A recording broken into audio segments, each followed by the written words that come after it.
ये कोई तंबीह है रब की, कोई गलती है हम सब की। आजमाइश है, सजा है, दर हकीकत माजरा क्या है।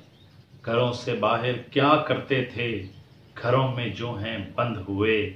यूं हैं सब पाबंद हुए, मस्जिद फैक्ट्री और दुकान क्यों पड़े हैं सब वीरान। सब में क्या होता था ऐसा, सब पे आलम था वो कैसा। कादर रब को जो ना भाया, उसने ये वायरस बनाया। सारा निजाम है ठप कराया।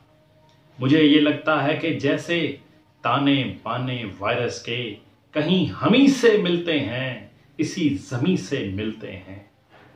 कोरोना उनसे मिलके बना, उन सब ने है उसको जना। जो वायरस हमने बनाए, सारी धरती पर फैलाए। सबसे बड़ा है झूठ का वायरस, जुल्म ज्यादती लूट का वायरस। वायरस बद अखलाकी का, बद जबानी गाली का, धोखे और मिलावट का। वायरस एक खयानत का, वायरस फिरका परस्ती का, ताकत की बदमस्ती का, हक तलफी का वायरस। लोगो रब का वास्ता सारे सोचो, अपने गिरेबानों में झांकें।